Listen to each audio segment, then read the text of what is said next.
on CityCast Nashville, we're settling one of the city's most passionate debates. Which side of the Cumberland River reigns supreme? To make the case, we've brought in two Metro Council members who know their turf best, Clay Capp and Sandra Sepulveda. And you, dear listeners, get to decide the winner. It's Wednesday, October 22nd. I'm your host, Marie Cecile Anderson, and this is what Nashville's talking about. Ladies and gentlefolk of Nashville, Tennessee, welcome to the CityCast Sides of the River Rumble. This is an argument that consumes residents of our city as people are constantly saying, ugh, I have to cross the river, or accusing one side of the river of being the wrong side. We have brought in two elected officials to finally settle this battle with the help of you, our listeners. In this corner, representing District 6 and fighting for the pride of East Nashville and beyond, Council Member Clay Capp. And to the opposite corner, carrying the banner for District 30 and everything south and west of the river, Council Member Sandra Sepulveda. The crowd goes wild. So in order to make this absolutely fair for the both of you, we are not discussing major Nashville landmarks or the urban core. You do not get to claim those. Sorry, you can't take Robert's Western World. This means no Ryman, no sports stadiums, no Parthenon. No one can claim Lower Broadway or the airport. We have also given Donaldson to Clay. So basically where I-40 crosses the Cumberland, I-40 becomes the metaphorical river. We look forward to the angry emails from Donaldson residents about this decision. Yeah, I'll do my best. Yeah, they wanted to be with me. Each council member will have the chance to answer the same questions. And listeners, you get to decide who comes out on top.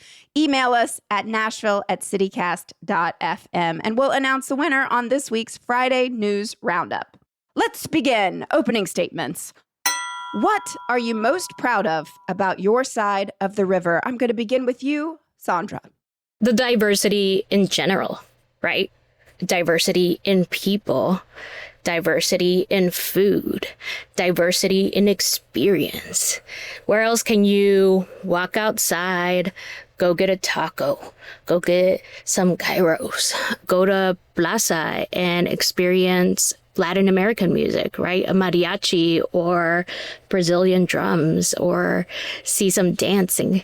And then the diversity in people in general. We have a huge population of Kurdish people and Latin American people and Egyptian folks. And it makes this side of the river that much better. And I do apologize to Clay because it was already not going to be fair, even though I've been taken away so many possibilities of naming things, but it's still not going to be a fair fight. I have so many more options. Well, I learned a long time ago not to go up against Sepulveda for anything, but, I do feel really strongly about East. My favorite part about it, honestly, is the people of East Nashville. I love my neighbors and our communities and our schools, and I just think it's a lovely community that sticks together and that works hard and believes in a better city. I think over in East, we're, helping push on a lot of that stuff. And I will say that sometimes the East Side has a reputation of being cool. And a lot of times I meet people from other sides of the river and I'm like, oh yeah, they know I'm a council member. And I say to them, what part of town do you live in? And sometimes people will sort of a little sheepishly be like, oh, I live on the West Side or whatever. And I'm just like, no, that's not my attitude at all. I grew up on the West Side. I am partial to District 6, but I love all districts.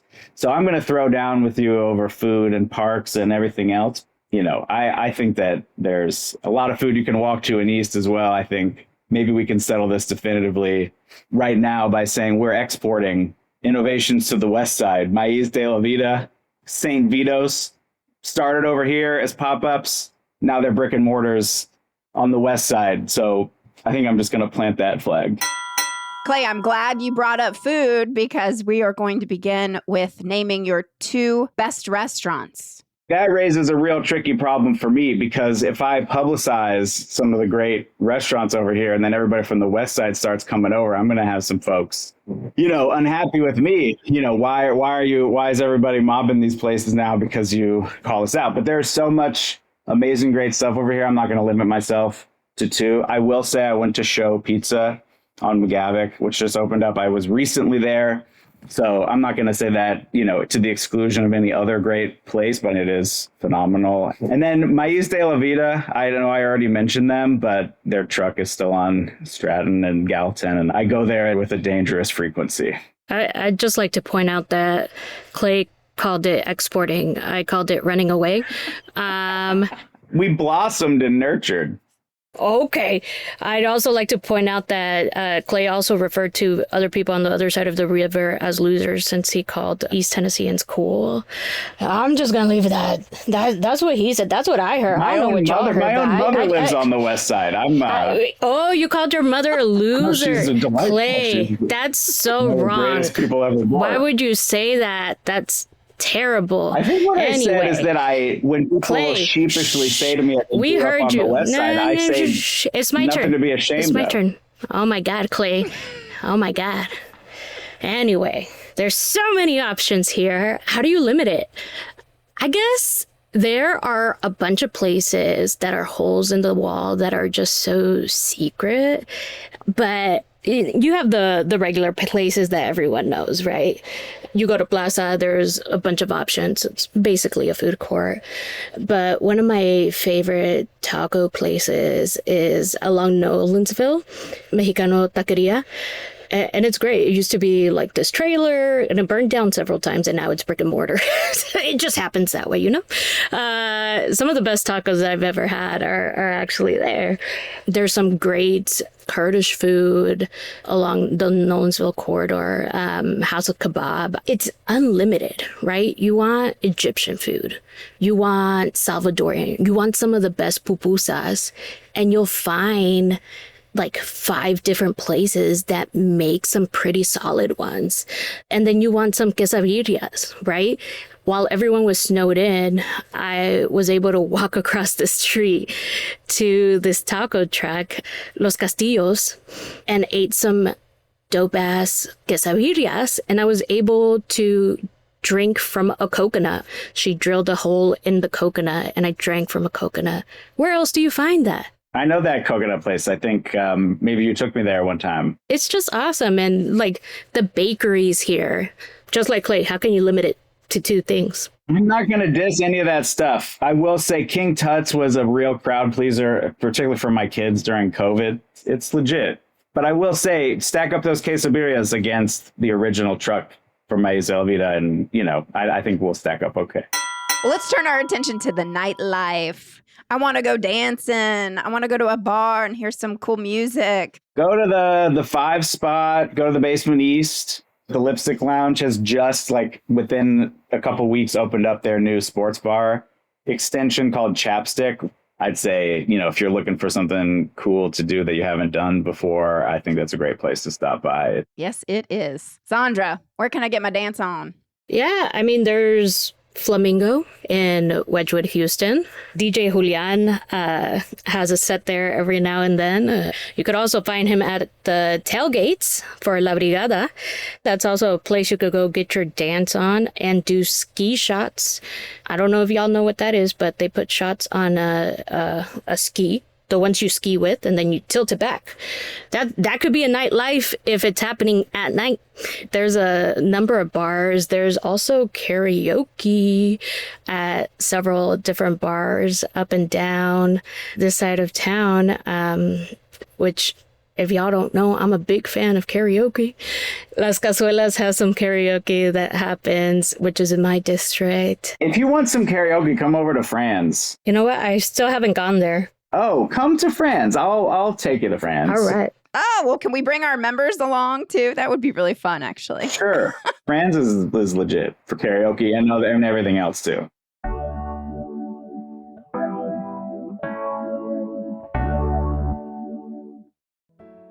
Every day, United Way of Greater Nashville brings our community together so every child, individual, and family in Middle Tennessee can thrive. Right now, 1.2 million Tennessee households are working hard but still struggling to make ends meet. Nearly half of Davidson County families and a third in Williamson County live below the ALICE threshold. That's asset limited, income constrained, and employed. But did you know that last year alone, United Way partners helped meet nearly 500,000 basic needs across Middle Tennessee? That means thousands of Davidson County students started school with supplies this fall. And kids in Williamson County get free books each month, all thanks to the United Way and its supporters. Your workplace can be a part of supporting the United Way's vital work today, because when employees give together, morale grows, businesses thrive, and Greater Nashville becomes stronger. Learn how your workplace can help at unitedwaygreaternashville.org/workplace-campaigns. Together, we're lifting up Middle Tennessee, meeting needs today and building stronger communities for tomorrow. What is the best park on your side of the river, and why is it better than all the other parks? This one, there's no real joke involved. Shelby Park and Bottoms, including Cornelia Ford Air Park. I mean, it might be the best park in the whole world, and I have no hesitation about saying that. We're really lucky to have it. I mean, it's huge. A lot of it's wooded. There's tons of space there for biking and hiking, and it's got river views along most of it. It's great. And the air park, Cornelia Fort Air Park, it's an old airport named after the aviation pioneer Cornelia Fort, who lived, in Inglewood. But it's a decommissioned airport, so it's open space, and like every kid around here learns to ride their bike over there. You go over there, kids are flying kites and all that. I think Shelby Park and Bond is one of the best things we got in the whole region. Well, in the future, it will be Mariposa Park. Yeah, that's a huge, it's an amazing thing. I hope that you promote that. That's an amazing accomplishment. I know. Tell us. Well, Mariposa Park worked on it, getting that park passed and funded for several years during my first term, and then it was finally approved, and they're in the construction phase of it all, but it's going to be one of the biggest parks. It was purposely named that because of the diversity of the area.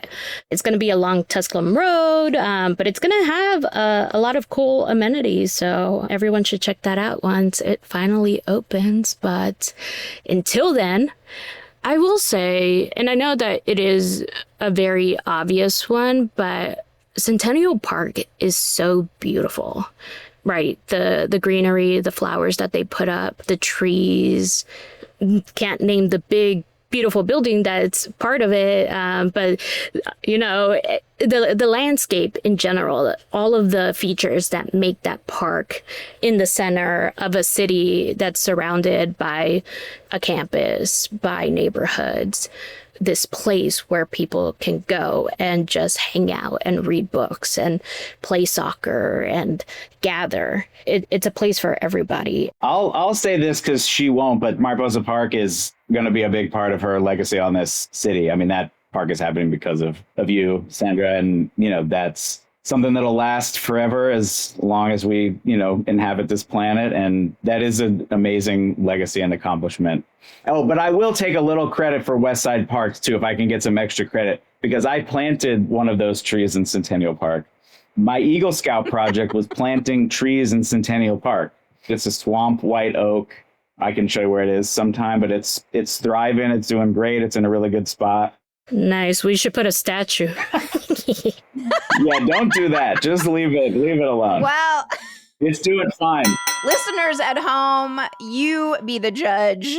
Should Clay get bonus points for planting a tree? Well, it was actually 15, but most of them didn't make it. Well, you're so sweet. You want everybody to win here. That's very nice. Bonus points, maybe. Yeah, I don't know. Right. It's up to the listener. Tell us about your multimodal transportation options. Do you have sidewalks? Are your bus routes speedy? Is it safe to ride a bike? Me first? Let's go. Okay. Yeah, I don't know. Maybe you want to switch us off. I don't want to just nail all these questions right out the gate and not leave anything else to be said. I mean, I will say this. I am very bullish on the 56, which goes up Gallatin, and the 4, which goes up Shelby and then kind of zigzags up to Inglewood. It is factual that a lot of East Nashville is kind of better served with sidewalks and bike infrastructure than other parts of the city. That is true. And it is also true that all of that infrastructure is totally inadequate, even for what we've got in East. Nashville has been massively underinvesting in sidewalks and just basic infrastructure for decades. And so, I mean, that's a baseline. No one should be like let off the hook for fixing that. But that's sort of the baseline of where we are. And so the 56 and the 4 are both like really going to benefit, in my view, from the transportation referendum. Maine and Gallatin are eventually going to be redesigned to support a faster bus, wider sidewalks. I mean, that's something that I'm trying to push forward, as I know my counterparts trying to push forward a similar project on Nolensville. My opinion on that is I want Maine Gallatin to go first and I want Nolensville to go second. But, you know, I think there's enough here for everybody. And we need to build more sidewalks and safe bike lanes as fast as we can possibly do it. And that applies in East and everywhere. Yeah, hopefully this wouldn't be something we would ever have to fight about, right? Like, absolutely, there's a lack of infrastructure all across the city. And hopefully with the referendum and the build out, this won't be an issue at all in the future. But this side of town does have one of the 2 most ridden bus routes, right? You have Murfreesboro Pike, and then you have the 52, which is my route. And so when you have the Nolensville corridor and Murfreesboro Pike, who, you know, have so many people who are using public transit, you want to make sure that everything is built out and people are safe. And so hopefully these 2 projects get off the ground rather quickly. It's very difficult when the state is the one that owns these roads, right? Which doesn't make any sense. Why does the state of Tennessee own roads that are going right through the middle of a city? It always takes longer to get things approved or to get things cleaned up or to get the median grass cut, basic things, right? But hopefully, at some point, they'll sell us these roads. I've been on a quest to get Nolensville Pike bought at some point. People think I'm joking, but I'm not. But we lack sidewalks. We lack bus routes in several different places. So yeah, there's a lot that needs to happen. I don't know if there are winners in this round, right? Hopefully, after everything gets built out, the winner would be the people of Nashville. And finally, we want to shout out the neighborhoods on your side of the river and the people who live there, who are great at community building and taking care of one another. Sandra, who's really nailing that vibe? Oh man, I think it's everyone, right? There are so many bad things happening right now. These are difficult times, and you see so many people stepping up during the raids. And I said this before, you had people from La Brigada who were texting the group saying, who needs us to pick up groceries, right? La Brigada is the soccer supporter group. You have people who are activists in the unhoused community space, who are in the nonprofit sector, who are stepping up and helping where they can. You have people in spaces of worker safety. You have people in the Black communities who are seeing what's happening. And like, one thing I didn't mention is like, we have a rich history of the civil rights movement on this side of town. And it's everywhere. It's embedded everywhere. It's embedded in North Nashville. Jefferson Street was the original Music Row, right? And so you have that community that is coming together in moments where they are being defunded, and the lack of equity in different places is surreal. But you have people who are just paying attention, which is important, right? People paying attention is important. And it's been lately where I've been sitting in council and I have been having these existential crises where I'm like, I don't know what we're doing. I don't know if we're doing important things that matter. But I like the fact that people are holding us accountable. Even people who are just watching the meetings, who are on social media, you know, even the ones that are making fun of the meetings, having people who are paying attention makes it make sense sometimes. I would echo a lot of that. This is a time where I think, local government is still important, but I understand that, there's a lot of fear and anxiety. I think finding ways to connect those feelings to effective action is not always easy as it ought to be, but I think that's probably a place a lot of us are in.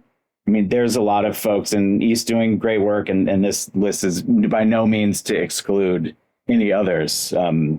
But Awake is headquartered over here. Walk Bike Nashville is headquartered over here. Neighborhood groups from Cleveland Park to Inglewood are places for community and togetherness. There's institutions like Trinity Commons where a lot of discussion and activism is happening. And so, there's a culture of that here and of community gathering too. And so I think, the East Side is a pretty active side of town. That's a reputation, but it's a deserved reputation. And then even places like Lipstick Lounge or Canvas are places where people can go to be safe and celebrate themselves. And that's an important part of the East Side's history that we have to be extremely cherishing of and supportive of now. Always, but particularly now.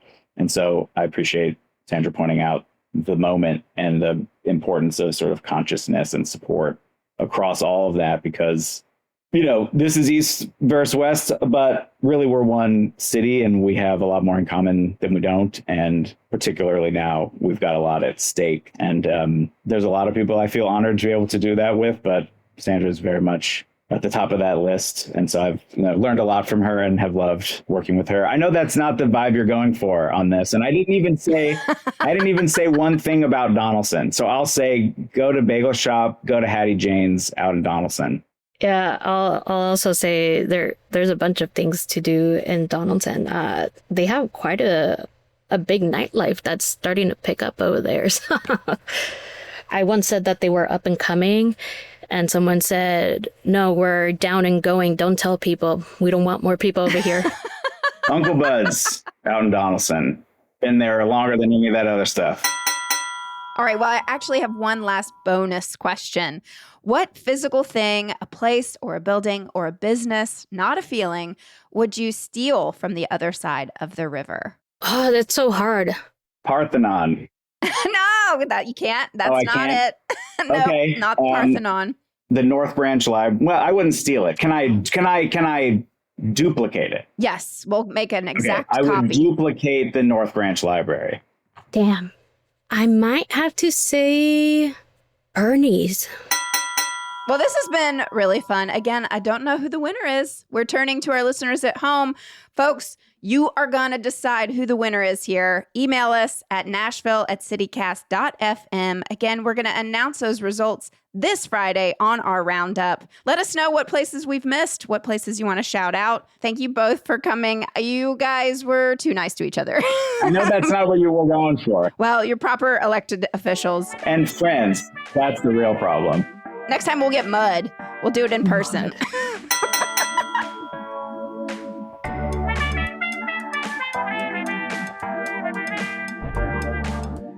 That's all for today here on CityCast Nashville. And don't forget, you can support this show and get great perks by becoming a CityCast Nashville neighbor at membership.citycast.fm. If you enjoyed the show, why not tell your friends? Rate the show, leave us a review, and subscribe to our Hey Nashville newsletter. We'll be back tomorrow morning with more news from around the city. Toodles!